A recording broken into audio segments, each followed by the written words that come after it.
To debate this question, there are a few definitions that I think we should get out of the way. We will begin with the question of worldview, and this definition provided to us by philosopher Ronald Nash.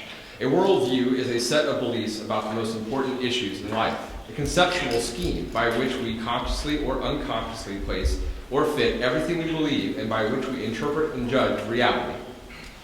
The other two questions I think are important to define with both the question of theism and naturalism, as they are an important part of the structure of this evening's debate. Theism, these are definitions all drawn from the Oxford English Dictionary. Theism is the belief in God or gods as creators of the universe, intervening in it. And naturalism is defined as a philosophical viewpoint according to which everything arises from natural properties and causes, and supernatural explanations are excluded or discounted. And with those definitions underway, and I believe both of our teams are ready to go, I wish the competitors good luck, and let us begin.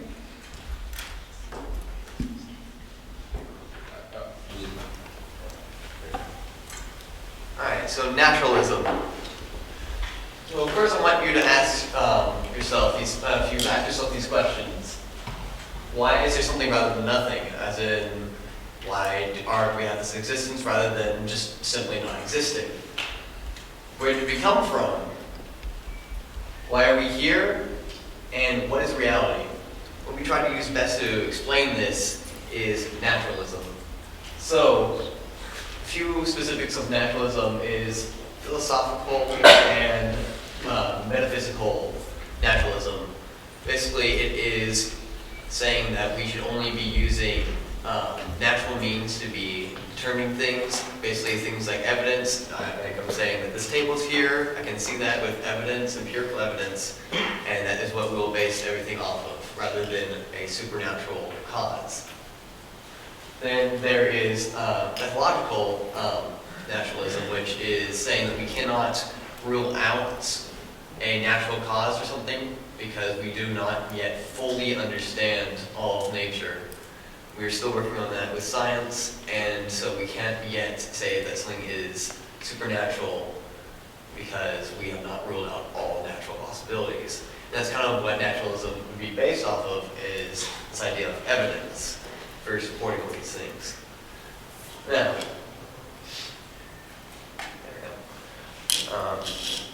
so, nature versus the supernatural. Some people would be claiming that we need a supernatural cause to be explaining things. But again, as I was saying before, we cannot jump to the assumption that a supernatural cause could be cause for the universe, because again, we have not proven all natural causes. We simply do not know. Neither side can make the exact claim. And there's nature show signs of designer. Again, basically with all these points, even is there an unmoved mover or an cause first cause, right? Again, with all these points, we cannot rule out natural means because, again, we have not fully understood. And Dan will be going further into this now.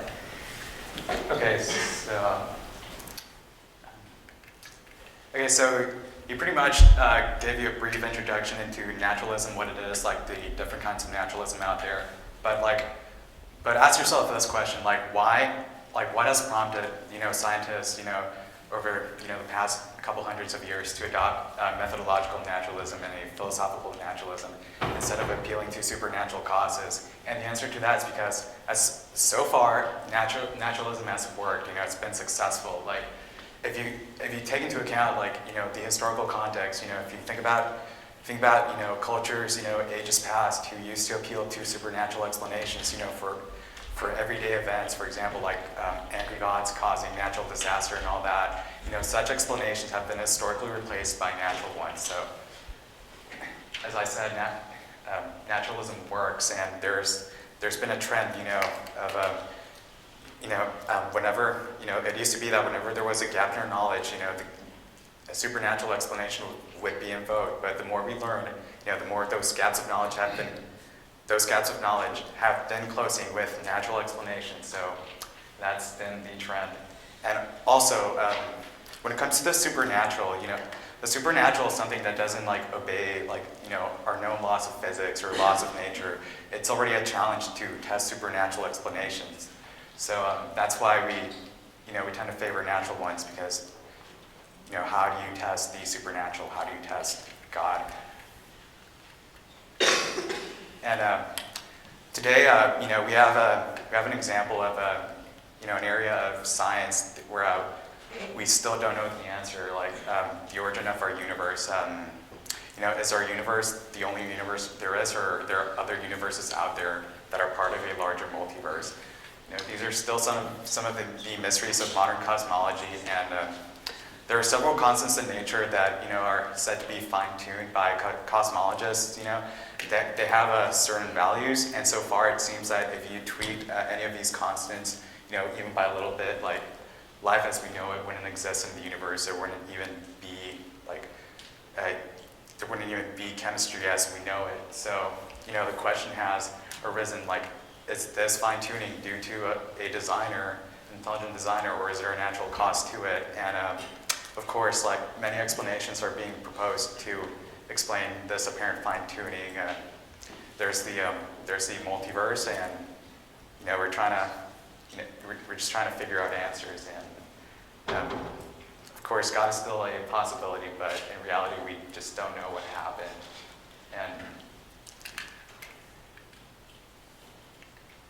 And here's a closing remark. It kind of summarizes what naturalism does. Before you say something is out of this world, first make sure that it's not in this world. In the same way, before concluding that an explanation is supernatural, it would be advisable to first make sure that it's not natural. And that concludes our presentation. All right, thank you.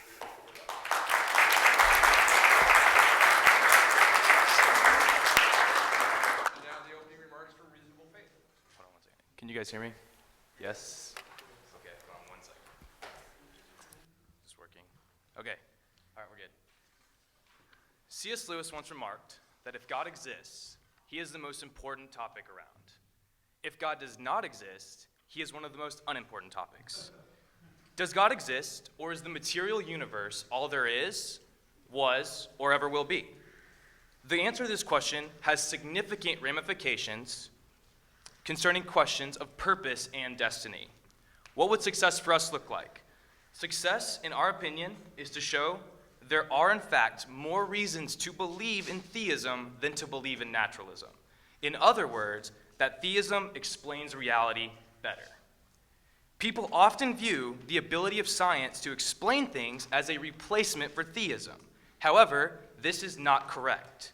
It is not an argument to say, because science explains things that we used to explain supernaturally, theism is false. In fact, theism explains many things about reality better than naturalism does. The appearance of morality, come out next week for that one. The initial conditions of our life-permitting universe, the laws of nature, the fact that we can trust our reasoning, the existence of consciousness, and why there is something rather than nothing. For the moment, I'll focus on the reality theism explains the reliability of our reasoning better than naturalism does. Many people are amazed to learn that if naturalism is true, then your inner subjective self actually plays no role in what you say or how your body moves. If naturalism is true, then everything is predetermined by the laws of physics. It may strongly seem like you're choosing to say, I'd like a Big Mac to that McDonald's employee for some unique set of reasons. But however, reason has nothing to do with it. Your brain tells the whole closed causal story without ever making a reference to the inner you. The inner you is more like useless sparks flying off of a machine, i.e., they don't have anything to do with the machine's behavior. So even if all the consciousness in the universe suddenly ceased to exist, your brain body would continue doing what it always has. It would not blink. Atheist neuroscientist Sam Harris affirms this idea when he says that our wills are simply not of our own making. Thoughts and intentions emerge from causes over which we exert no control. If natural unguided evolution is true, which is necessary if naturalism is true, then there has been no adaptive benefit to having true beliefs or being rational. These things are invisible to natural selection, which only sees your brain-body movements. Philosopher of science Patricia Churchland has the following to say about this topic. Boiled down to the essentials, a nervous system enables the organism to succeed in the 4 F's: feeding, fleeing, fighting, and reproducing. I'm gonna get there real quick. Sorry, forgot I had this. Okay. Improvements in sensory motor control confer an evolutionary advantage so long as it is geared toward the organism's way of life and enhances the organism's chances of survival. Truth, whatever that is, definitely takes the hindmost. So, given naturalism and the fact that our beliefs play no role in these 4 F's, the likelihood that our beliefs and rationality are reliable is a black box. We'd be pretty lucky if they were anything to write home about. However, deep down we know we're not hopelessly irrational, which fits far better on theism, where our cognitive faculties were intelligently designed to reason and create beliefs that do in fact play a role in how our bodies move. Our subjective selves aren't just along for the ride. Theism explains this aspect of reality better. Let's take a look at another argument for theism, sorry. Yeah, not that one. Premise 1, we ought to give our instinctive human beliefs benefit of the doubt. Premise 2, belief in theism is an instinctive human belief. Conclusion, we ought to give theism the benefit of the doubt. So what does it mean to give an idea the benefit of the doubt? The Oxford Dictionary defines benefit of the doubt as a concession that a person or fact must be regarded as correct or justified if the contrary has not been proven. This means if this argument is successful, we must regard theism as correct until we're given reasons not to. So, do our instinctive beliefs deserve the benefit of the doubt? There are some very important beliefs we accept rationally and naturally every day that aren't scientifically supported. We simply give them the benefit of the doubt. Consider the following beliefs, like the external world is real. True or false, we are not all in the matrix. Moreover, we believe that other people and things exist even when they leave our field of vision. It isn't all a creation of our minds, like a dream with nothing to wake to. Can we get evidence for these beliefs that we have? Nope, because everything you could possibly experience as evidence against that belief would just be a part of the dream. What about the fact that our reasoning is reliable? We believe that we didn't come into existence 5 minutes ago with this unique set of memories and rational faculties we have. Can we get evidence for this belief without assuming the belief in the first place? Not at all, because any seeming of ours that we have evidence might itself have just come into existence 5 minutes ago. What about premise 2? Recent scientific studies show that belief in God is the natural state of humans since their youth.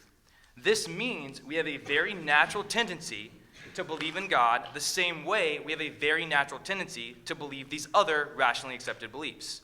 Consider a study that involved 57 researchers who conducted over 40 separate studies. The results are discussed in a recent issue of New Scientist, where the study's lead researcher, Dr. Justin Barrett, explains, whatever some people say, children do not need to be indoctrinated to believe in God. They naturally gravitate towards the idea.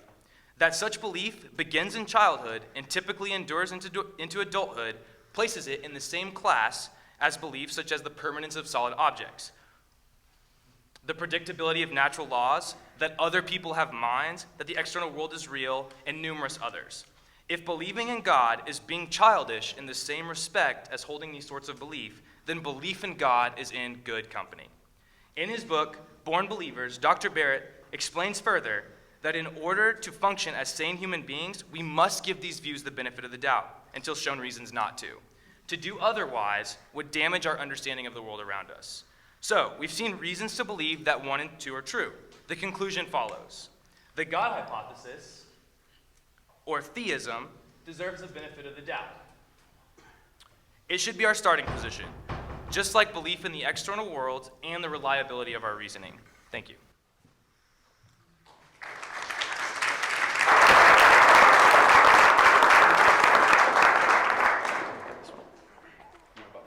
All right, thank you. In analyzing reality to determine which worldview is true, the most important aspects are at the foundational level. So I'll be defending 2 arguments for theism, one related to the origin of the universe and the other related to the laws of nature. My first argument will be the Kalam cosmological argument, which shows the need for a first cause of the universe. This is a deductive argument consisting of 2 premises and a conclusion that logically follows. And notice that neither Garrett nor I will assume theism in any of our arguments. Premise 1. Everything that begins to exist has a cause. This principle is the foundation of science, which is the study of cause and effect. If something begins to exist, then there must be a cause for it. Premise 2. The universe began to exist. By universe, I mean the totality of space, time, matter, and energy, everything physical. Advocates of this argument previously relied on philosophy, but now we also have strong scientific support that the universe had to have a beginning. There is strong observational and theoretical support that our universe began in a cataclysmic Big Bang 13.8 billion years ago. Although some scientists speculate that something might have preceded the Big Bang, a group of leading cosmologists has shown that there had to be a beginning to the overall universe. Quote, with the proof now in place, cosmologists can no longer hide behind the possibility of a past eternal universe. There is no escape. They have to face the problem of a cosmic beginning. Therefore, based on these two premises, we must conclude that the universe has a cause. Since the origin of the universe marked the beginning of space-time itself, we can deduce that this cause must be a spaceless, timeless, immaterial, and enormously powerful creator of the universe. Such a being deserves the name God and is certainly incompatible with naturalism. If all of nature came into existence, then it must have been caused by something beyond nature, something supernatural. Now, as scientists learn more about the beginning of the universe, they have been stunned by something else that is very surprising under naturalism, which leads to my second argument. Nearly all possible initial conditions of the universe would have resulted in a lifeless universe consisting entirely of black holes. Oxford physicist Roger Penrose computed the probability for our universe to begin in such a highly ordered state as to be life-permitting. He computed that it needs to be fine-tuned to 1 in 10 to the power of 10 to the power of 123. Just writing out this number in standard notation would require more zeros than there are subatomic particles in the universe. Since these are initial conditions, one cannot appeal to evolutionary processes to bring them about. In addition, the laws and constants of physics have to be set within tiny ranges among possibilities in order to permit life of any kind. For example, consider the gravitational constant, which determines the strength of gravity. If this value is stronger by 1 in 10 to the power of 34, relative to the strength of other fundamental forces, stars would burn out too fast for life to evolve. If weaker by 1 in 10 to the power of 36, stars would lose material to radiation pressure. If stronger by 1 in 10 to the power of 40, the universe would be so dominated by black holes that life would just simply not be possible. Physicists indicate that any of these outcomes would be life-prohibiting. This level of improbability is hard to grasp, so let me give you an example that might help you comprehend a number like 1 in 10 to the power of 36. Imagine that you have 1 grain of sand that is colored red. And imagine that you have a pile of sand the size of Eurasia that goes up to the height of the moon multiplied times 5. The probability would be to pick that one red grain of sand out of that entire pile. I think that this evidence strongly supports, there are many more examples of fine-tuning relating to particle masses and force strengths that are documented in hundreds of peer-reviewed articles. I think that this evidence strongly supports theism over naturalism, and I offer this argument by William Lane Craig. The first premise is that fine-tuning is due to physical necessity, chance, or design. Virtually no physicists think that the settings of the constants or initial conditions, though, are due to physical necessity. I mean, there's no underlying theory that forces all the constants to have particular values, and physics certainly never derives any of these values. Nor is the fine-tuning merely due to chance. And so from these two premises, we deduce that the fine-tuning of the universe is due to design. Thank you. That's all right. I went over by like 15 seconds. You have 15 minutes. Thanks to both teams for their opening arguments, and now we'll begin the rebuttal from Ash. You have 10 minutes. All right, one thing I want to say about trusting senses and trusting reasoning, one thing about that though is we still don't even know truly how the mind works, if I remember correctly. And one example I want to give, say you're completely sleep deprived and you're starting to have hallucinations. At that point, would you really want to trust your reasoning with that? You could be possibly, what you perceive could be very real to you, but could be something completely different to everyone else. Matthew, I would like to point out a certain feature of the Kalam cosmological argument. I don't necessarily object to the universe, or at least this universe, having a cause, since it looks like all the evidence is pointing to this universe having a beginning. But following the third premise of the Kalam cosmological argument that the universe has a cause, and then you're trying to figure out what kind of entity would cause a universe.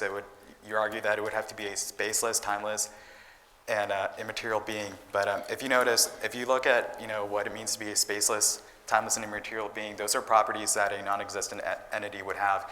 A spaceless entity that's never existed, a timeless entity that's never existed, a spaceless entity that does not take up space anywhere, it does not exist in any particular space, and an immaterial entity because it has no substance. So what you're proposing,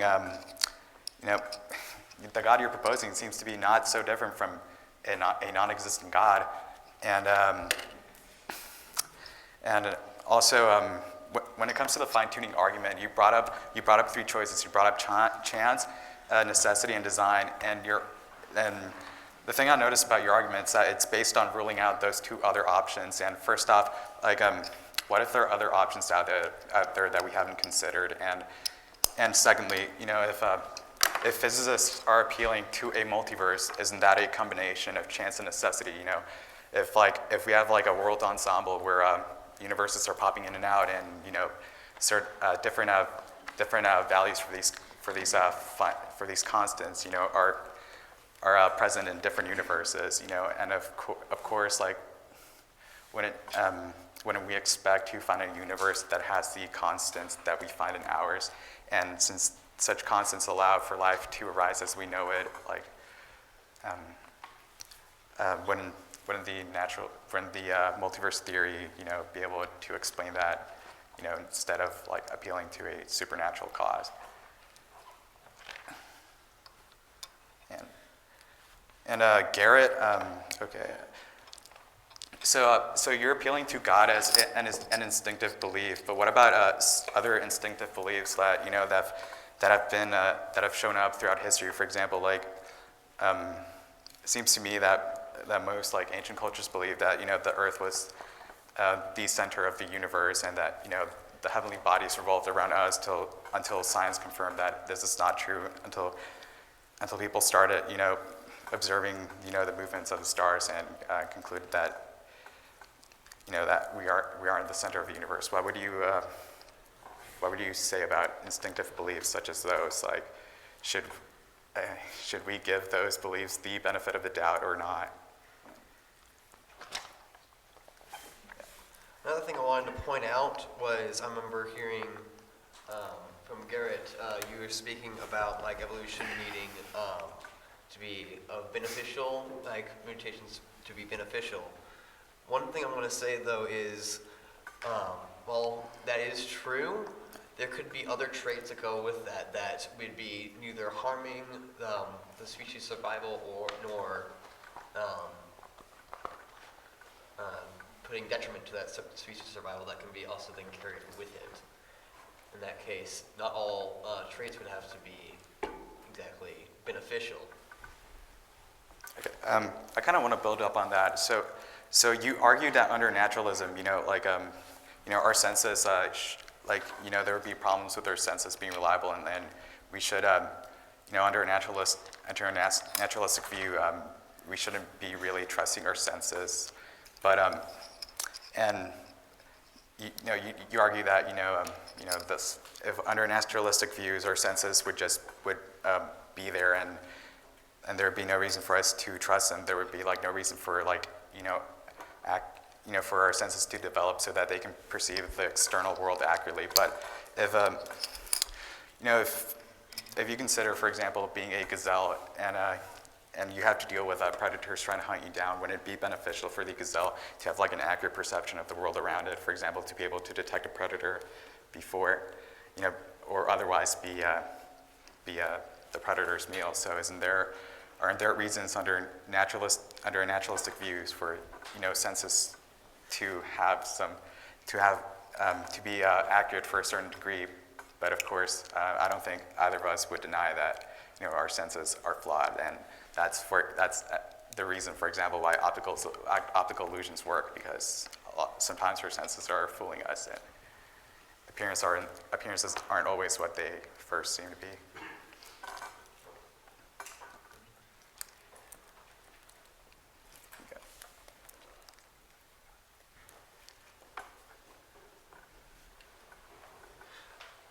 Another thing, Garrett, that to be doing with the idea that a God is in everyone's mind, basically, for lack of exact wording.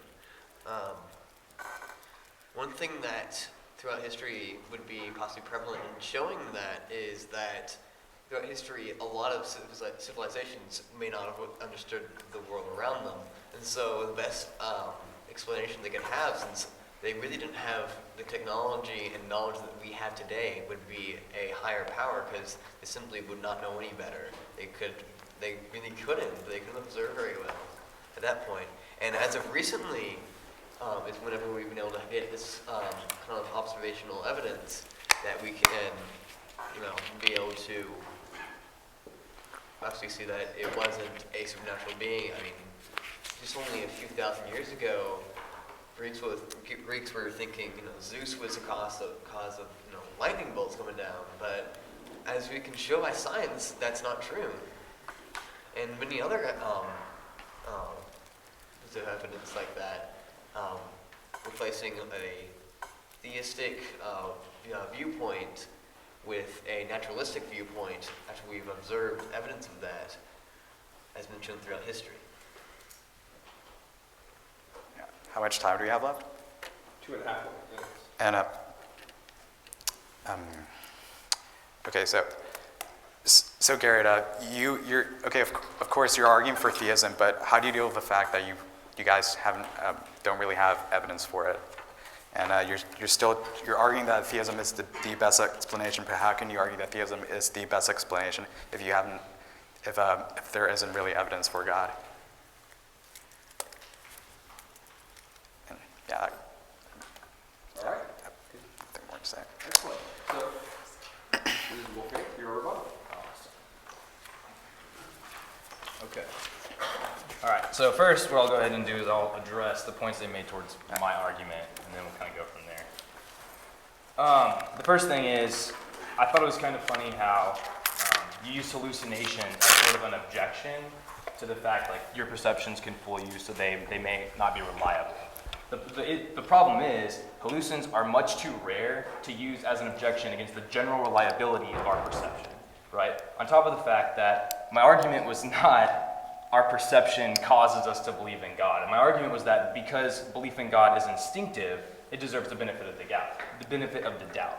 What I mean by that, like instinctive, beliefs that are instinctive are beliefs that we are predisposed to believe through our DNA, okay?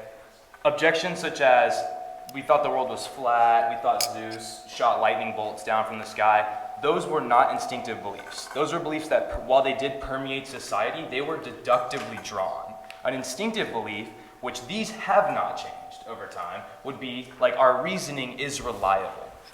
Thomas Nagel talks about how it's nonsensical to say that our reason evolved reliably because we're using our reason to say that. It's something that we simply assume. We are predisposed to believe like the external world is real. Things like that. We weren't just created 5 minutes ago with the appearance of age. And finally, concerning this, I guess actually, no, sorry, going back.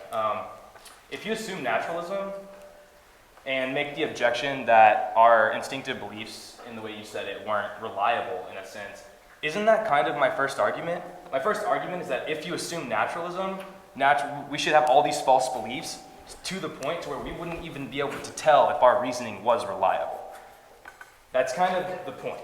So I feel like if you're going to object to the second argument by saying that our instinctive beliefs are inherently unreliable, yet the same mechanism that gave us those beliefs was naturalism, that gave us the ability to reason, you're accepting the conclusion of my first argument in order to object to the second one by talking about instinctive beliefs being false. We don't have an instinctive belief to just believe in God. We have a predisposition towards theistic beliefs, so it could be like gods or God. Let's see. Okay, and then going to the fact that on my first argument you talked about, I mentioned our reasoning not being reliable under naturalism. So at first you said, or Matt said, that there are more facets at work than just natural selection. I agree with that wholeheartedly. There are multiple things that are happening in evolution other than just natural selection. A few of those things would be something called pleiotropy, which means you can have a negative trait connected to a gene where that negative trait is also connected to a positive trait. So natural selection is unable to select for the positive trait because it removes the gene, as best as it can because it's connected to the negative one. Another thing is genetic drift. If you have genetic drift, think about a flock of birds, and then 6 of them have this positive mutation that would eventually lead to them being more resourceful, more efficient in using their resources, so it will allow them to reproduce better, which is what natural selection wants. However, genetic drift says that, let's imagine that like a volcanic eruption wipes out that entire flock of birds. So you've now taken away natural selection's opportunity to pick for the most optimal system. So if you go to your gazelle example, where if you had false beliefs, then it wouldn't, obviously, like if it had a false belief and it ran towards the tiger, or I'm sorry, the animal you used, but same thing. yeah, the lion. If it ran towards it, it would obviously die very quickly. So true beliefs help. The 2 assumptions that you assume there is that natural selection is always able to select for optimal systems when it comes to reliability. And the second thing is that optimal systems are rational ones. And we have no reason to believe that simply because a system is more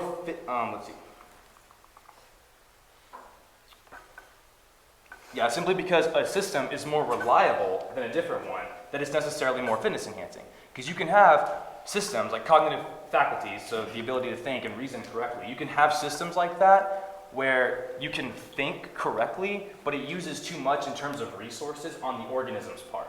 Or you can have systems where they don't think correctly all the time, but they're more efficient at using the resources for the organism, and that would also help survivability.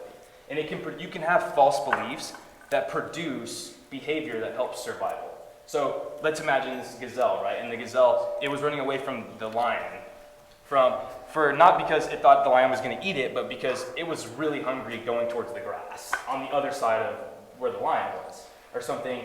Or it thought that the lion really wanted to give it a hug, and running away from the lion was the best way to get a hug from the lion. Obviously, the idea is that a gazelle doesn't make sense, but if you think about it like a human or a different type of creatures that think like humans, then you kind of run into that same issue. You can have false beliefs that produce survivability or behavior that enhances survivability of organisms. So pass it off. All right. Well, Dan actually agreed that from the Kalam we see that there is a first cause, but he said that the idea of God being as a spaceless, timeless, immaterial creator of the universe is no different from nothing.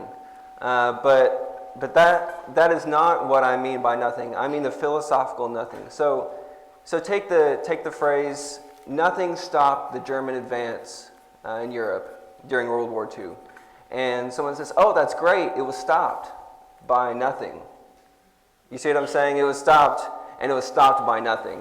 By nothing, then, I mean not anything. And so nothing in this sense has no properties. It has no causal power. And so you can't even say that it's spaceless or timeless. And for the fine-tuning, he said, what if there are other options besides physical necessity, chance, or design? And these 3 options are deduced from whether it's required or not, and so then we see whether it's physical necessity or not, and then we see whether it happened just by chance or if it happened not by chance. And so if he has other options, he can surely put them forth, but I don't see what else there could be between those three options. And so, from the evidence of the fine-tuning, the only thing he has to say is that the multiverse could give you more opportunities to make up the chance for this. But the multiverse also, interestingly, would also have to be finely tuned. So it only takes a step back. The multiverse, you could have a multiverse. Think of it as like a bread maker. If it kept making bad bread, you would never have good bread. It would keep constantly producing bad bread. So there has to be a mechanism for changing these laws and constants that we have no idea what that would be. Also, under the multiverse, we would expect that what would be created would be significantly smaller. Roger Penrose, as I quoted earlier, said that for his initial condition of the low entropy of the universe, that the multiverse is, quote, worse than useless. And so the multiverse itself has a great number of problems as well. Also, to kind of wrap up a little bit, to talk about, you said that there's no evidence, so we're arguing for theism, but there's no evidence for theism, or how do you get evidence for theism, right? Theism, okay, supernatural worldviews or hypotheses, by definition, don't have physical evidence. So it's nonsensical to say, I'm going to disbelieve in God because I can't empirically test for him. That's assuming that the only type of good knowledge you can acquire is empirical knowledge, which that is not, philosophy and logic, which what we've been talking about today, the fact that we're presenting all different types of arguments to provide you knowledge is essentially showing that logic and philosophy are incredibly useful in providing knowledge, as well as empiricism is, or empirical tests. All right. Ash, you have 10 minutes to rebut and closing statements. Let's start off. All right. So one thing I want to go off with it being supernatural. I want to kind of quote Christopher Hitchens. I believe it was Christopher Hitchens. That is. That can be claimed without evidence, can be dismissed without evidence.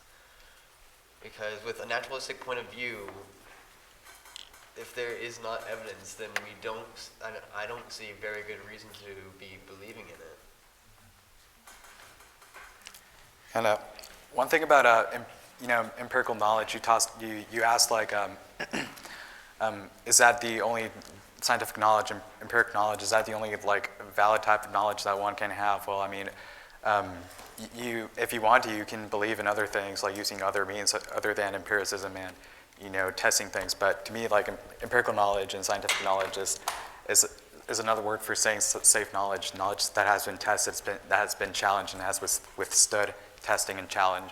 So I'm not going to say that empirical knowledge is all there is, but for me, it's certainly the only type of knowledge. It's the only type of knowledge that I will accept, since it's safe knowledge, and I want to, I'm concerned of holding to beliefs that can be tested and challenged and falsified or proven to a reasonable degree.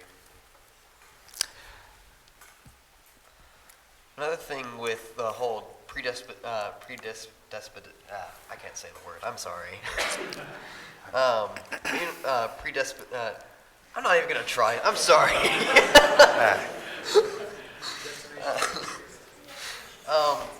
We could have that. Okay, that word. It could be. Well, what if that was wrong? Say that we had the predisposition.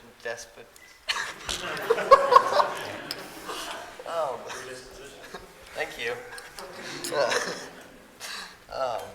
So that could be wrong, such as, I know this is a really extreme example, and there's no way this one could be true, but just to give the point, say that we had thought that drinking, say, lava was good for us.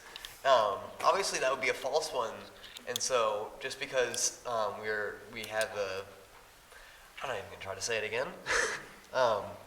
predisposition. Oh, there we go.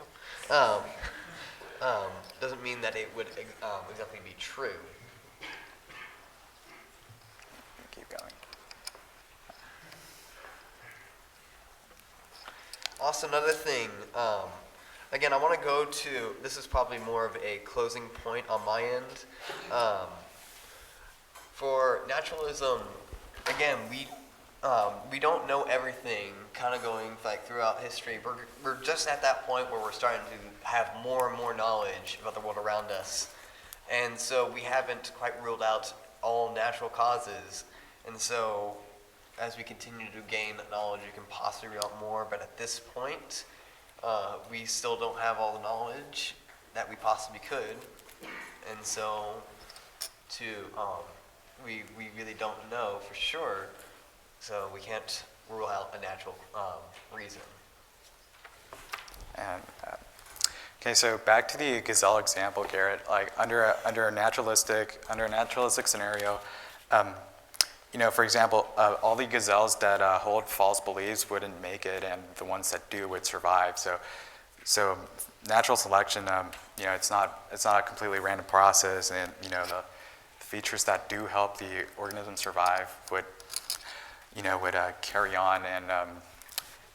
But yeah, I kind of agree with you. I think you made the point that under naturalism, that there would still be some beliefs. We would still develop false beliefs and such. And for example, like I can appeal to for all the people out there who have claimed to have seen UFOs, ghosts, and things like that, which may be false beliefs. And we have there's many reports of supernatural instances which are probably not true.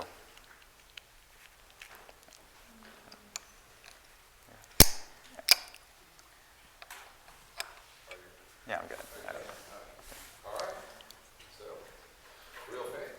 reasonable faith. Sorry. You have 10 minutes to wrap up and be done.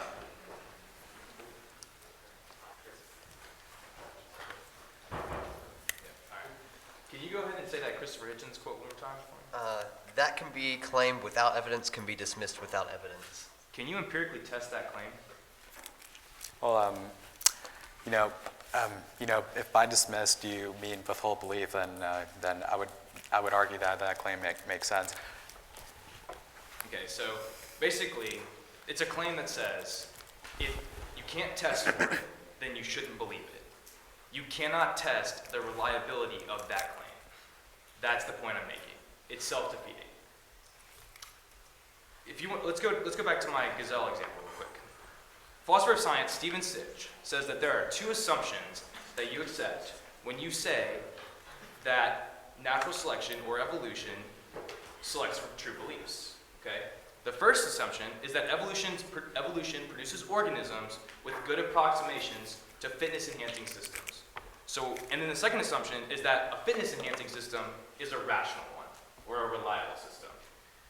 He says that natural selection is not the only process at work in evolution, right? I've already mentioned pleiotropy and random genetic drift. What that means is that if naturalism is true, the fact that if we can trust our reasoning means we're so extravagantly lucky if we can, right? If naturalism is true, that the probability of our reasoning being reliable, because there are so many opportunities for it to fail, for it to provide this ocean of false beliefs. And then let's go to the second thing where he says that an optimal fitness-enhancing system is a rational one. From the point of view of natural selection, it is plausible to say that one system is better designed than a second one if an organism having the first would be more fit, that is, be more likely to survive and reproduce successfully, than an organism having the second. A system is optimally well designed if it enhances biological fitness more than any alternative. However, he goes on to argue that reliable systems are not necessarily more fitness enhancing than unreliable ones. It is not the case that for any two cognitive systems, like S1 and S2, that that simply because S1 is more reliable than S2, S1 is more fitness enhancing. Okay? And the example could be, you can have a system that produces true beliefs, but it costs the organism too much in terms of resources. And then you can have a system, S2, that produces false beliefs, but in terms of behavior and resource use, it's much more efficient. So if we go back to the gazelles and we're pretending that they can think or whatnot, or just creatures with brains who can think, you said that if we think we can drink lava, and obviously we'll die if we think we can drink lava. The idea is that you don't need the true belief for lava will kill me to drink it in order to avoid lava. You can think that every time you see, let's pretend lava is really orange and bright, and every time you see a really bright orange color, you just run the other way, right? That's a false belief that would keep you from drinking lava, but behaviorally would also help you stay alive and help you reproduce. So if naturalism is true, and you have all these checkpoints where it would have to go through in order to get to genetic drift and pleiotropy, or there are a myriad of opportunities for natural selection to fail at giving us reliable cognitive systems. On top of the fact that at the very end, it may give us beliefs that are completely false that just behaviorally help, right? And that's the idea. That's the quote that Patricia Churchland's making. She's saying that natural selection is not concerned with the propositional content of our beliefs. It's only concerned with the behavioral adaptations of it. That's the point. All right, this is our closing statement, right? Yes. Okay, so I guess I'll try to wrap up a little bit of what Garrett and I, or at least what I've said tonight. In the closing statement from the opposition, they spent their time talking about what Garrett had argued for. And so we see that both of the arguments I've provided, at least tonight, still stand. And from them, we see that the universe was caused by a timeless, spaceless, immensely powerful creator of the universe, and that it was designed. And so from these two conclusions, I think we can make a very solid case that theism is a better explanation of reality than naturalism. my argument about the fact that theism is an instinctive belief, the only point made against it was that we hallucinate. And hallucinations cause us to sometimes think our instinctive beliefs are false. And hopefully I showed that simply because we sometimes hallucinate doesn't mean that on the whole our instinctive beliefs are false. On top of the fact that we give the benefit of the doubt to many different beliefs, like our belief in the reliability of our reasoning, the fact that the external world exists, that there are minds other than our own, and then when we all leave the room tonight, everybody's not just a fiction of your imagination. Those are beliefs. You believe that the laws of physics are going to hold up constantly. Like the roof isn't going to fall in on our heads at this very moment. These are beliefs that we're predisposed to believe because of our genes. We assume these things, and they haven't, essentially that hasn't been touched tonight as well. So theism should be the default starting position, and we should be given reasons to not believe in theism. Thank you.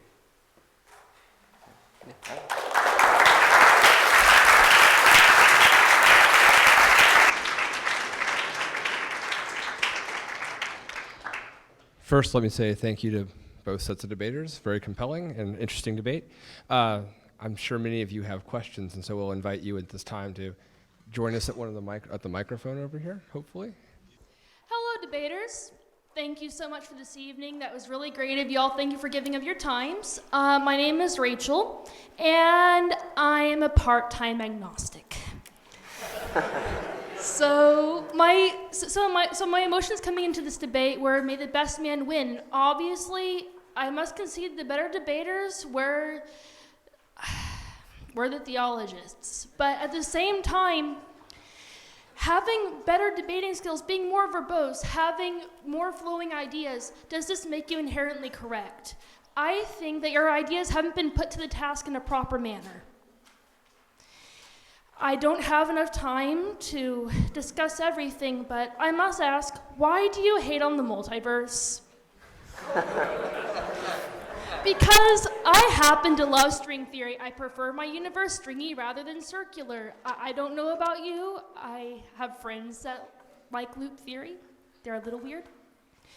But why do you in particular prefer loop theory over string? Go. Okay, well, as to why I guess I hate the multiverse,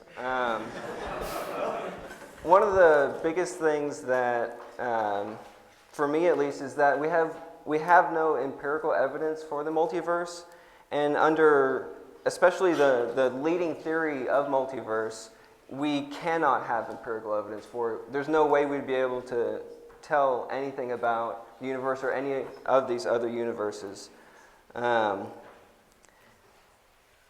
Much like we have no empirical universe for your God. Well, I have deductive arguments for it. And so do we. Yeah.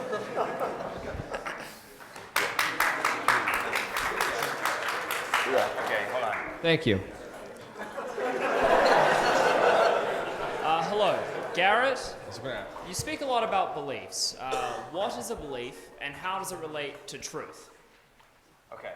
So a belief is a proposition that can either be true or false. So whether it deals with, it corresponds to reality or not. So a belief would be like, does God exist, or God exists, right? I believe that God exists. So that can be true or false. Okay. So a belief can be true or false. How does one determine the truth of a belief or the truth of a proposition?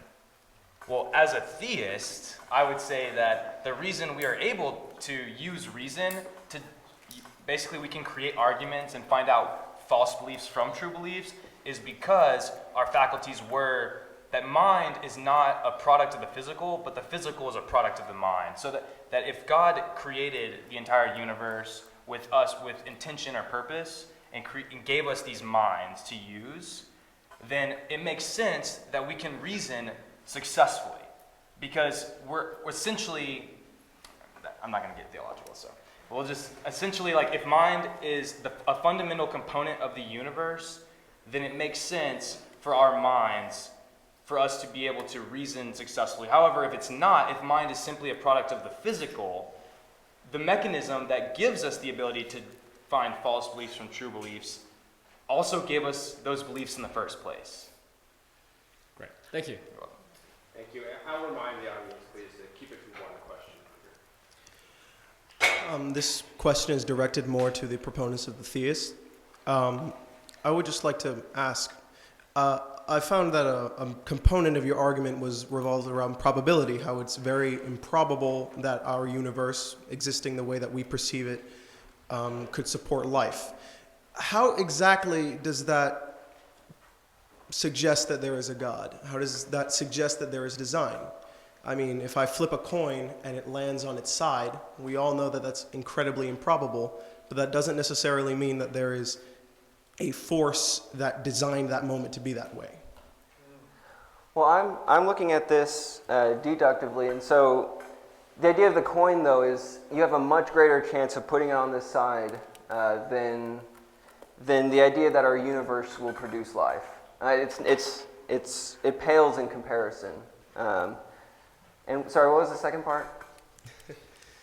I want to know how this extremely low probability suggests that there would be a God. Sure. So we have this low probability, and so we want to see, well then, how are we here then? So this low probability, and yet we have this fine-tuning. And so from that we can deduce that it's either physical necessity, chance, or design. And I think that I've showed that it can't be due to physical necessity or design. Or what did I say? Chance. Yes. Yes, of course. Thank you for your question. Thank you. And so I'm not going simply from saying our universe is highly improbable, therefore God exists. That's not the argument I'm making. Yeah, first of all, great job by all four of you guys. You did really good. I know it's hard probably being on the spot sometimes and stuff. I have a real simple kind of open-ended question for Dan and Matthew there. The theists, maybe you might disagree with the arguments, but they are giving like evidence or arguments in a form that you can, gauge and interact with and so forth. And I did hear a little bit on your side, but I wanted to give you more of an opportunity to present a case for naturalism. What is your positive evidence for believing in naturalism? Since this debate, which worldview best explains? I mean, it's somewhat, in my opinion, anyway, the burden of proof goes both ways. You need to make a positive case for naturalism and for theism among the different debate teams. So at least for now, I mean, we both the theists and the naturalists believe in the natural world. So for me, but also the theist asks us to additionally believe in something supernatural, something higher than the natural world. So if I were to believe in the supernatural as alongside the natural, I would ask for some sort of testable evidence for it, or figure out a way to test the supernatural. And if the supernatural by definition can't be tested, then how am I supposed to know whether or not it's real or not? And on that topic, again, throughout history, the replacement of theistic ideas, ideas just gotten from theistic beliefs, are being replaced with these naturalistic ideas that we can prove with evidence. And so with that, there's been so many cases of that, especially with more recent times. I mean, you could even be put to death for not believing in some of these things. But now we know, of course, that isn't true. You're not gonna, stone one of us or anything. But I'm getting a little bit off topic. I'm sorry. Let me ask you guys, just to reaffirm that question, if you had to summarize your defense of naturalism in two sentences, what would it be?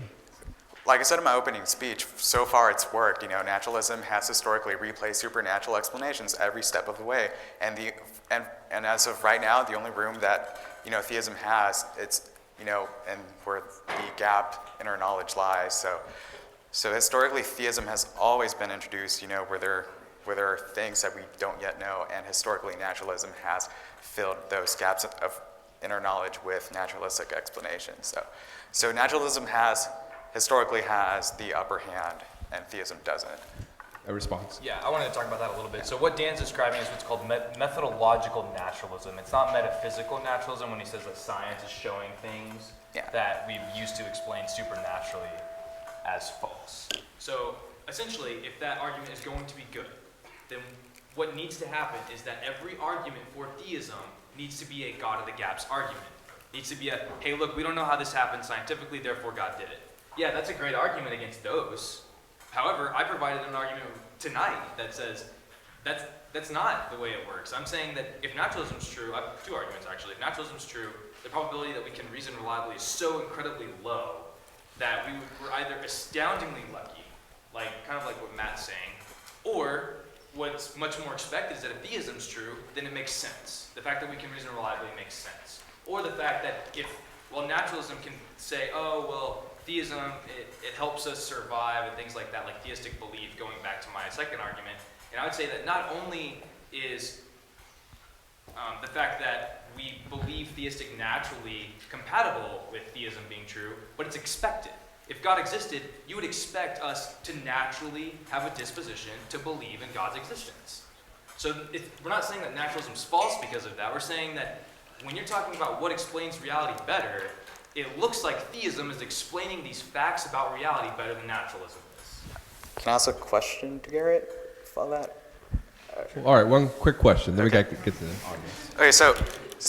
Okay, so if you have an intelligent being who implanted in us this natural tendency to believe in God, then how come throughout time people have been believing in so many different gods? Both of us are atheists to so many different gods. You're atheist towards all the gods that all these religions have provided, except for one, and we atheists don't believe in any of these gods, including the one you believe in. A quick response. Okay, well, I'm not making any assumptions theologically about the type of God that we're arguing for concerning that.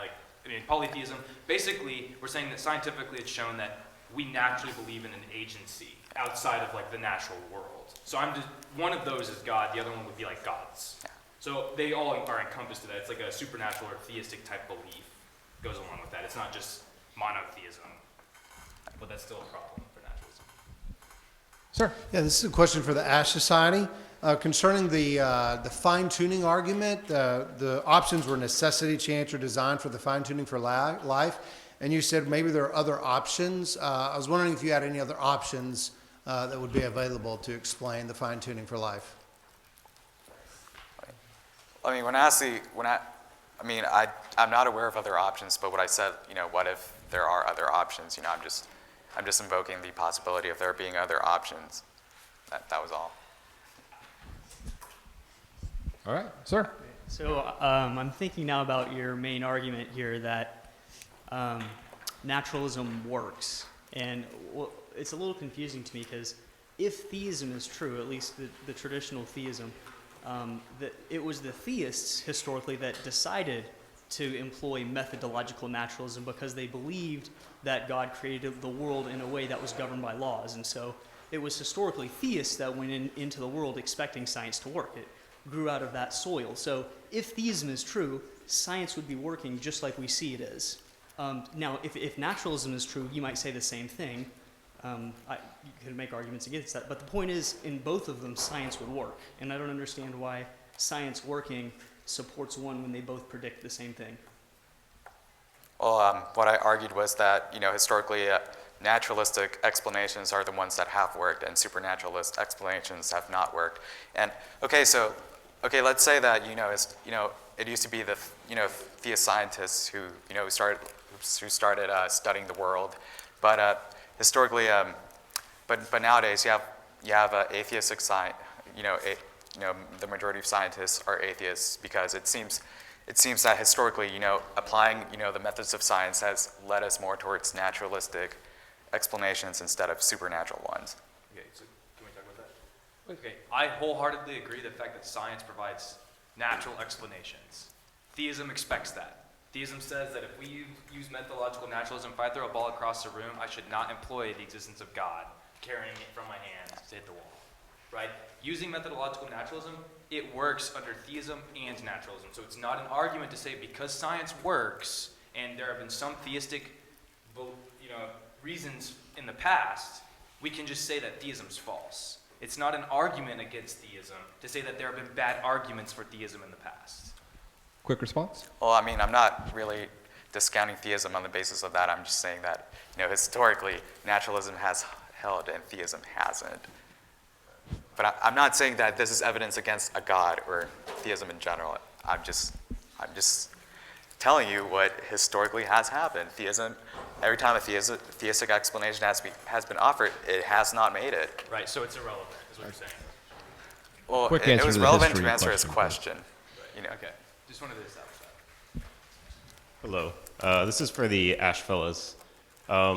During your second speech, I believe it was, you stated that you believe only in empirical knowledge. Is that correct? Yeah, I try to. That is my objective. I'm not saying that I'm always successful at that, but that is what I strive for. But like you're saying that you accept the validity of empirical knowledge and not other types. I'm still open to the possibility of my senses deceiving me, but the way I see it, I'm just trying my best. And well, basically, my question here is, how do you feel about things such as mathematical knowledge, which is like inherently empirically untestable? Like I could say, for instance, there are an infinite number of prime numbers. No mathematician would contest that statement, but it is in principle impossible to empirically test, like, oh, yep, I found all of them, it's infinity. How do you feel, like, basically, how do you respond to the existence of that sort of knowledge, which is necessarily unempirical, but sort of like it's logical knowledge, sort of true knowledge that you can reason to? do you want to answer? Well, one way, I remember this being brought up in like a tutoring session like a few weeks ago, actually, funny enough, that really with numbers and all sorts of things, like including prime numbers, it's a way we perceive things. Like, say there's still one water bottle. I could still call that two, but it would be still, one water bottle. But the way we perceive numbers and everything in math is just that. It's the way we perceive it, but it doesn't change how it is. I'm probably losing my wording here. I'm sorry. And also, I would ask you, like, what are numbers used for? Numbers are, they've been used as a way for us to describe the natural world. For example, I could use the number 2 to describe, 2 fingers, or it could be like a unit of measurement, 2 meters. So okay, there being prime number, an infinite list of numbers, that just seems more of like a concept that could be useful as describing reality. But then the question rises: do these numbers like actually exist, or are they just like useful concepts that we use to describe reality? So I mean, if you're asking me if like how do I know that there's like an infinite list of numbers, I'm just saying like, do numbers actually exist, or are they just like useful tools that we use to describe reality? You have something you wish to add? Yeah. So I think his point was that mathematically you can use infinities. Like infinity is a thing that you can't test for in the actual world. So he's not saying that numbers inherently exist and that like don't inherently exist or something like that. He's saying that mathematically you can use infinities, and since infinities don't exist in the actual world, that can be a problem. Like how do you come to knowledge if the only type of knowledge you can acquire is empirical knowledge, which, just want to point this out, making that claim is not an empirical claim. So you're using logic, like the existence of logic, things like that. How would you show empirically that logic exists without assuming the existence of logic? Well, I didn't really state that empirical knowledge is the only knowledge that you can have. I just said that it's the kind of knowledge that I prefer because it's safe knowledge, it's testable knowledge, and all that. So I think we've established that distinction. Sir? Well, I have to apologize for only directing a question at one group, although both groups I'd like to thank for your arguments. For the Ash group, as I understand it, the primary grounds of your argument is that physical explanations have tended to replace supernatural explanations. And that's great because it prevents the theist group from employing a God of the gaps type explanation. So thank you for doing that. The conclusion you drew from it, though, as evidenced in the final slide of your opening argument, was that the preponderance of natural explanations rules out supernatural explanations. Now, that might be true, but it might also not be true since there are all kinds of causes. For instance, I couldn't get you all to give me the same answer if I ask you what is the cause of scrambled eggs. Some of you will give me a material cause, some of you will give me a final cause, like because they are yummy and they have to exist. So could you give me some warrant for believing your argument that that conclusion follows from your grounds? So let me get this right. You're asking me like, can I give you like any valid reason why there is no supernatural? No, why there could not be natural and supernatural explanations for the same phenomenon or entity. Well, yeah, like quoting Carl Sagan, yeah, the only sacred truth in science is that there are no sacred truth. So you are free to challenge that assumption, against against there being supernatural causes. You're free to challenge that. It's just that so far, supernatural causes haven't, been necessary to explaining anything about reality. Does it warrant a response? It was an answer to a question. You've gotten your chance. We'll get back to you. This idea has been touched on just a little bit, but it didn't go the direction I wanted it to go, so I'm going to rephrase it. We keep talking about the idea of science and being tested. Here's my question, though. Evolution is still a theory. It hasn't been proven. Most people believe in it, but that word goes with my statement. It's a belief. Believing in something that hasn't been tested yet is kind of faith. So why is it okay to believe in some things, but not in the idea of a divine creator? It's still a belief. Oh, that's right. Do you know what a theory is in terms of scientific terms? A theory is something that supports evidence that is given. So basically, the theory is used to explain that evidence and how that evidence came to be. So to say it's a belief, I'm sorry, but that's pretty much false. If you want to allude specifically to the example of evolution, evolution is a theory, but meaning that evolution is a well-substantiated explanation, to explain what we observe in the natural world. For example, to explain, all the fossils that we see in the fossil record showing showing transitions over time, or showing change over time, like how species share a common ancestor, how over time, species evolve into other species. So actually, the evidence for evolution is pretty overwhelming, and you don't even have to appeal to the fossil record. You can appeal to modern genetics. For example, the evidence showing that we do share a common ancestry with the other great apes. It's already attested, by genetics. I just want to point out that leaders in the theory of evolution. Make this quick, of because the we are going world- to do one question per person. All right. Leaders in the theory of evolution for the world have stated that there is no evidence. It's all based on. If you don't believe me, go look this up. Dawkins, I believe, is one of the leaders in the theory, and he has said there is not actual evidence. They're still trying to find it. My short answer to that is you're wrong. Yeah. A chance to respond to the wrong or rightness of that from... I want to just point out, for the purpose of this debate, we assumed natural selection. I used it in my argument, so. Please, next question. Well, natural selection is part of the larger... We have someone waiting to ask a question. Okay, my bad. Great job tonight, guys. I just think it's interesting how we're talking about probability and reality and things of that sort. And my question is directed towards the Ash guys. I just want to know, if we're talking about probability, you believe in the Big Bang Theory, is that correct? I think we all here believe in the Big Bang Theory. Okay. Well, I'm just wondering what the difference is in belief in the Big Bang Theory as opposed to creation. Because to me, I see the Big Bang Theory is likened to throwing a stick of dynamite into a dump and creating a Porsche. So basically, if you're looking at that, that takes faith in itself to believe the probability of that in itself creating such a perfect universe. Like these guys were talking about how the stars, if they were one, whatever off, they would be non-existent. So I'm just wondering, what's the difference, would you say, in believing in the Big Bang Theory as opposed to having a divine creator specifically creating the creation for a purpose? Well, you can look at the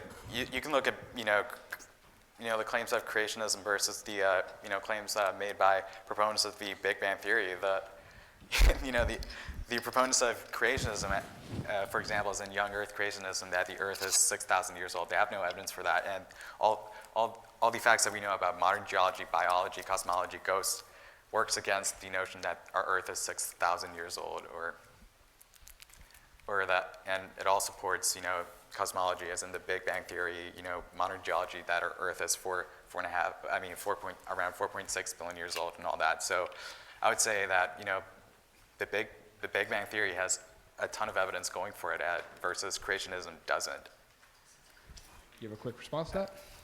No, we're Big Bang proponents. I thought we agreed on that. Okay. Welcome back, and I will remind you one quick question. And then... Okay. As I said earlier, I am actually not an atheist because I've got some belief in me. I believe in infinities. I believe that we are emergent beings.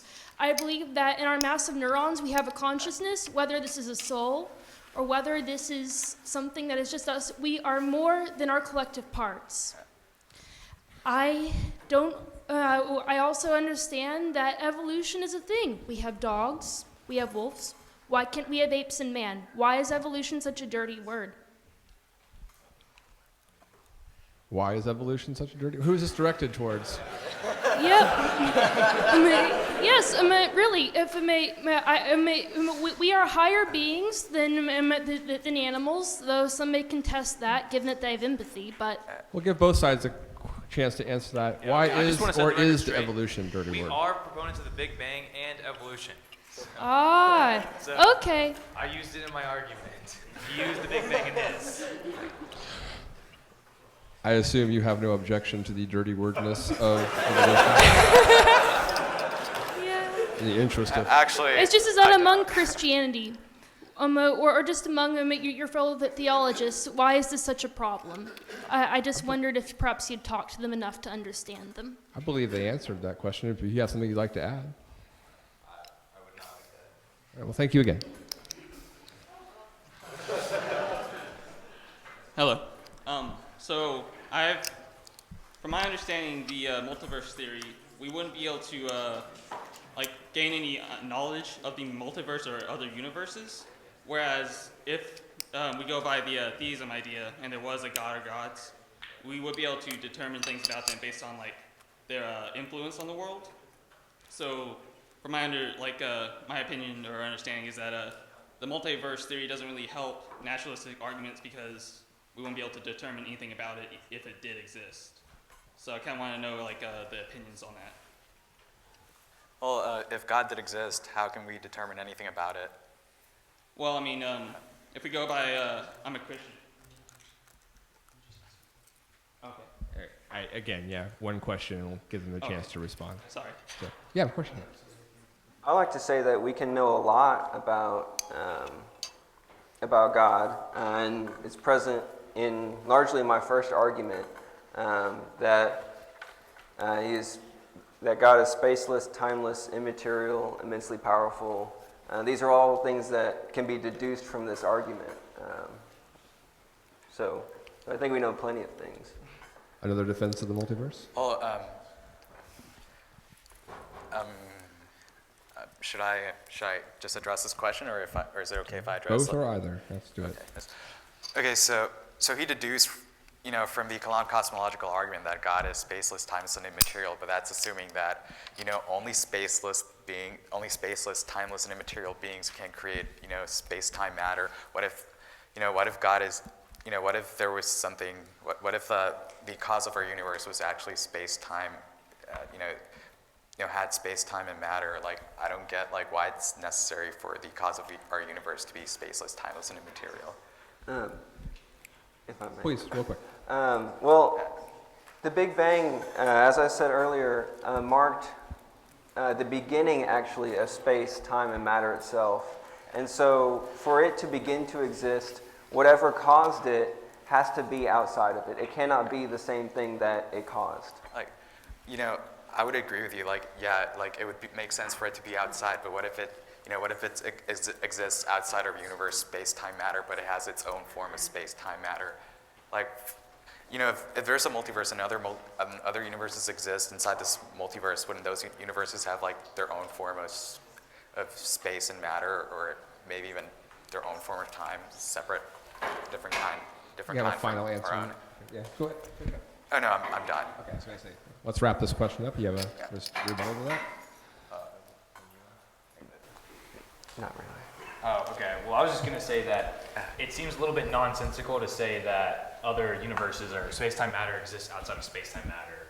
I'd be like, why couldn't other types of space-time matter exist? I think that's sort of a misunderstanding of the definition of space, time, and matter. So, the fact that space, time, and matter came into existence with the beginning of our universe, that means that space, time, and matter doesn't exist outside of our universe. I mean, that's the whole, there's a gamut of, scientists talk about this all the time, but there's maybe like a quantum field or something that you're going to point to, but that's not space, time, or matter. Sir? I'm glad you guys brought the Kalam up again, because that's what my question goes to. Matt, you said when you were going through the Kalam that this first cause has to be spaceless, timeless, immaterial being. I don't see how the being part of this necessarily follows from the premises here. What makes this spaceless, timeless, immaterial force that generated the universe all that different from this force that created the universe under multiverse theory? And why do you assume that it's a being? Hey Charlie, are you saying that what's the difference between the multiverse as opposed to the immaterial, spaceless, timeless idea of God? I'm saying, why does he assume that this causes a being? Why does it presuppose a being? How does that build upon the premises? Well, the only things that we know of that are spaceless, timeless, and immaterial are things such as abstract objects like numbers and the mind. Abstract objects like the number 7, for example, has no causal power. And so the only thing that leaves us with is a mind, is a being. Actually, what about non-existent entities when they're also spaceless, timeless, and immaterial? So that's another thing we know that is spaceless, timeless, and immaterial. Okay. There is no such thing as a non-existent entity. Yeah. That is a misunderstanding of what the term non-existent means. Yeah. Non-existence means absolutely nothing. Yeah. So that's like me saying that square circles exist. They don't. But yeah, my point is, in other words, something that's spaceless, timeless, and immaterial, it could be nothing. I mean, we can talk about semantics all you want, but I mean, I'm sure you get the point of what I'm trying to say. You know. All right, sir. Okay. Earlier in the discussion, a couple of the ASH people spoke about their own personal views on empirical induction, the method, the scientific method of how to acquire knowledge, and the reasonable faith people talked about deductive logic and things like that. What wasn't addressed, which I'd like the reasonable faith people to answer, is their personal views of the role of revelation in acquiring knowledge from their particular theistic perspectives. What credence and what role would you give to the role of revelation in acquiring knowledge? What do you mean by revelations? Revelation from supernatural entity. Right. So, what is our opinion on how revelation comes to us as in our like? And what role does it play in your acquisition of knowledge and your attributing of that to acquiring beliefs and knowledge? Do you understand the question? Yeah, I understand the question. One moment. Well, I would say that as a theist, I don't go around saying God told me this. Or what I do as a theist is I believe that the existence of my mind and the reliability of my reasoning allows me to inductively and deductively come to conclusions that can be correct or false. But the idea is that they're reliable, so I can do. The fact that I can come to correct conclusions is good. So I mean, as a Christian, I know you're a Christian. I wasn't speaking so much as direct revelation from God to you. I'm talking about through the Scriptures. Okay, What's your Christianity? Yeah, from your. I was talking about from your particular theistic perspective, rather than because naturalism is a particular philosophical perspective, whereas theism is is a category of a whole bunch. But you personally have particular theistic perspectives. What's the role of divine revelation to you, particularly in acquiring knowledge and beliefs and things like that? Oh, you're not gonna like this answer, but it's actually off topic from the topic of the debate. So I don't want to get too far off because I'll end up talking about my entire gamut of theological assumptions. Trying to limit this to a quick I answer. wanted to talk about theism versus naturalism, and that's about Christianity. So that's a different debate. No, I'm talking about revelation. We're limiting the questions from folks, and so is there a different answer you're expecting? Or, all right, sir.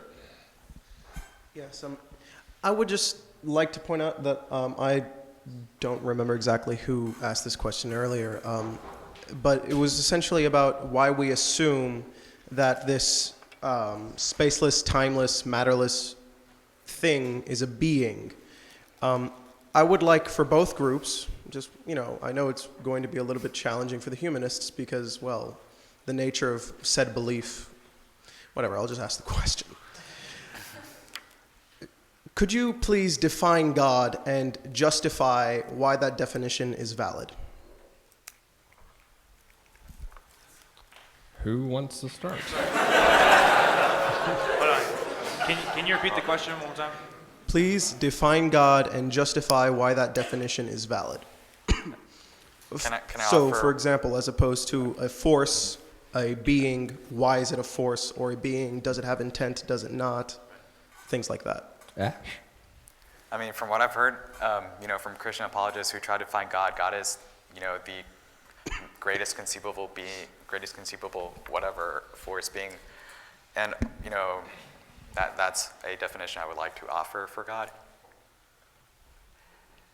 The greatest force of being, is that what you said? The greatest conceivable, maximally great. The second something. part of that question was a justification for that? Well, I mean, I don't have a justification. I just have an answer for a definition. All right. Well, to a degree, we've sort of explained a little bit of that tonight. There is a spaceless, timeless, immaterial, immensely powerful. I'm not going to go with the maximally great or anything like that, but a logically coherent. The list goes on, but a typical monotheistic definition is going to be like a single God that's immensely powerful, immaterial, is in essence a mind that can have causal relationships to other things. So, and hence him bringing in, or him just for the sake of the argument, bringing in the existence of the universe. Does that make sense? Essentially, what I'm gathering is that the monotheistic definition of God, as per my question, would be a omnipotent being, a mind that structures reality. Yeah, it's going to be like an omniscient, omnipotent, omnipresent type being. So. Okay. All right. Sir. Yes, I actually first have a comment on natural selection, and I just want to say that it is not a rational process. It is actually an optimal process for reproduction. And one of the examples that can be given for that is the birth rate among theists versus atheists. One can therefore argue that given the fact that there are certain memes that theism incorporates within its worldview, which is more conducive towards natural selection, which is why theism has been perhaps embedded into human genomes, and our tendency to be more spiritual and magical and mythical, whereas atheism is not. Thus, therefore, I would argue in favor of what you call, yes, that natural selection happens in nature, but it is not a rational process. So blind chance makes these ideas become popular. They don't have to be necessarily correct ideas. So, And your question is? my question is about the traditional monotheistic argument for God incorporates the idea of omniscience into it. And that entails that God knows everything and God is fundamentally immutable. You're under that presumption, and notwithstanding the ideas of compatibility, there is no such thing as free will. So when you argue against naturalism, and you argue that there is no free will under naturalism, and therefore it's a self-defeatist proposition, one would argue that that's essentially the same thing with monotheism. The omniscience and immutability of God basically makes it impossible to have any kind of free will. Conversely, if you assume that there's such a God would have free will, then you're actually begging the question. And if you're going to beg the question, one can equally argue that simply by necessity of the existence of, or the importance of free will, you could actually assume that quantum fluctuations allow for that to exist in the world. Again, the question is... The question, of course, being that how do you, I guess I'm asking, is it not the case that you're begging the question that there is inherent free will under traditional monotheism? Can there be free will, I think is the question. Yeah, basically, whenever you say that because of the knowledge, omniscience of God, causing a problem for the existence of free will, there are actually multiple different views on that. There's Arminianism, Molinism, and Calvinism. So the fact that he's presenting one side is kind of inaccurate, on top of the fact that I agree that evolution isn't necessarily a rational process, and there's scientific evidence showing that no matter what type of home you're raised in, you have a predisposition to theism. So the fact that theists are the ones, and that's the reason that theism is winning out, is simply because there are more theists having babies, is not true. There is scientific evidence saying that that is incorrect. We'll give Ash a second to respond to that answer. Well, it looks like we don't have anything to contribute to this. Can I just quickly ask? I mean, my question was directed. One quick follow-up. Yeah. Reasonable fit. I'm simply asking a question. Tell me how you're not begging the assumption of free will under traditional idea of monotheism. I understand that, for instance, William Lane Craig does not agree with the idea of immutability of God or divine, timelessness. Okay, I'll go ahead and answer that. Basically, Arminianism, in a word. So I don't have time to go spend 3 hours to define Arminianism for the audience. So, but I'm just going to go ahead and say that. And if you would like to look into that more, you can come talk to me after the debate, or we can look into Arminianism together. But are you assuming it, or are you going to? I think at this point, the question's been asked. That's their answer. Sir. Hi. I'd like to ask a question now to the other side. I will get to it very quickly, I promise. Thank you. First, in mathematics, when you derive something, the truth or the authority of what you derive is only as valid as what it came from. In the same way, Science is derived from philosophy. It's built on philosophy. It is a philosophical method, actually. So when you say that you trust in empirical evidence the most, I don't understand how you can say that to you, the empirical method is more trustworthy than the foundation of it, which is philosophy itself. Can you explain to me why you can trust more in something derived than in the thing itself? Well, I mean, like I said, empirical knowledge, it's knowledge that's been tested, and I mean, I don't think I understand your question, and I feel like I've already explained it myself. Can I talk about that real quick before we end it? I think the question was directed. It was directed at them. So, yeah, agreeing with the questioners is a separate thing. Am I the last question? Last one. Yes. Hey, make awesome. it good. It's gonna be great. Thanks. Hey, you're welcome. Just real fast, since I'm the last question.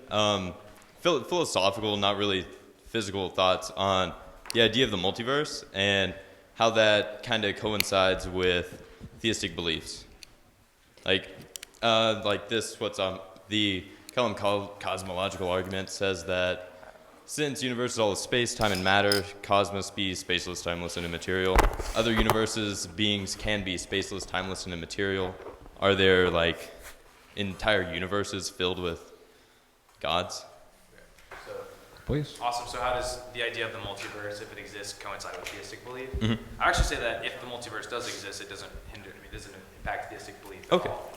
So, and the reason why, is because one, the scientific argument that the BVG theorem would say that even the multiverse would need a beginning. Okay, so that's like a scientific reason for even, essentially, if you want to use the term they use, the unmoved mover, right? I could just push that back a step if I wanted to do that, or I can not base. I could just. Are there are there philosophical reasons for belief in God in the first place that don't hinge on scientific assumptions with the current scientific consensus? Does that make sense? Yes. Did you have anything to add there? Not really. All right. Well, okay. Awesome. Thank you. Oh, you were in line before, so now you get to be the real last question. This was the question that he was going to ask, but I think I may be able to ask it in a more understandable way. Can I try? Can I try? I don't know yet, but I'm anxious to find out. Okay. Maybe. This is Charlie, the last one, so we'll wrap it up. Okay. So something that he was saying earlier is that if we have a type of knowledge or a way that we use to interpret knowledge like math, which we can't really test, but is our foundation for understanding things like empirical evidence, then if empirical evidence is derived by something that we can't test, by like mathematics, then how do we know that the foundation for empirical evidence is true? How do we know that empirical evidence is true? How does epistemology explain empiricism? Sorry, could you say that again? How does epistemology explain empiricism? Am I understanding the question? Yeah, I think that would probably say it. Like, All right, well, then we'll let both groups end on that question then.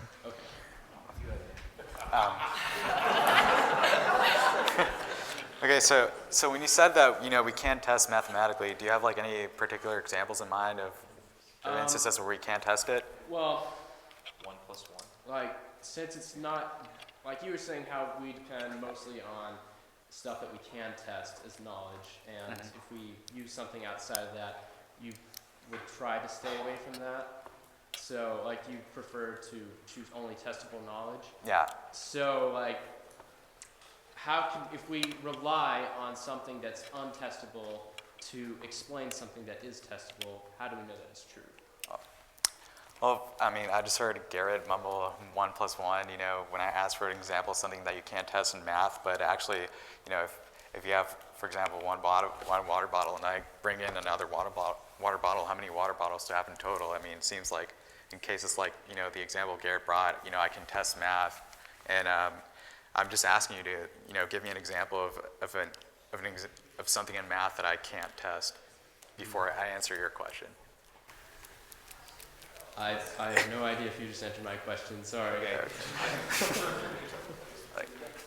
Okay, so first I'm going to use your example. That's not testing math, that's assuming math. He's asking, how do you test for math without being able to empirically verify it, right? So when you say, hey, look, I've got 2 water bottles, and that equals 2, right?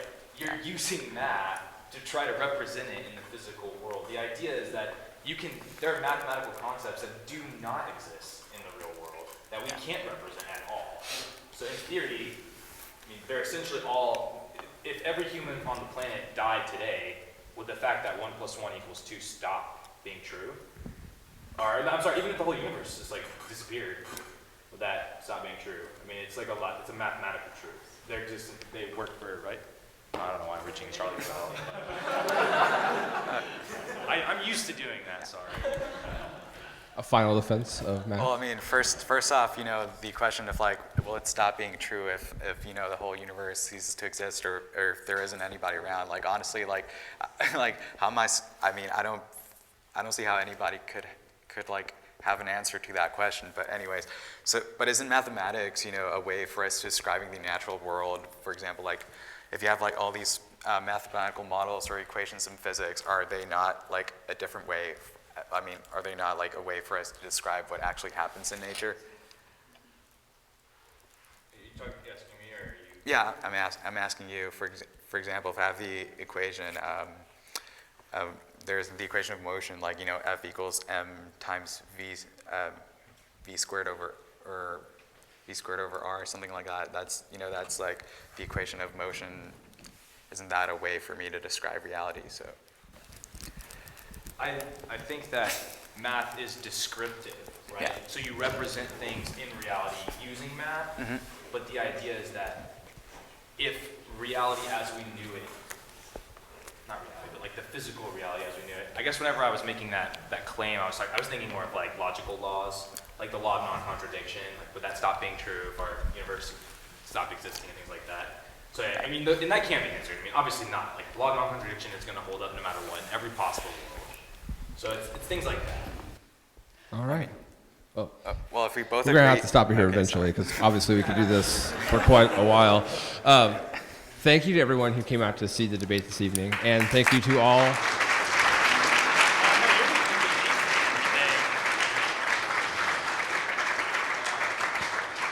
And thank you to the debaters as well. An excellent job. Thanks for spending your Friday evening with us. Again, I was honored to be here, and have a nice night.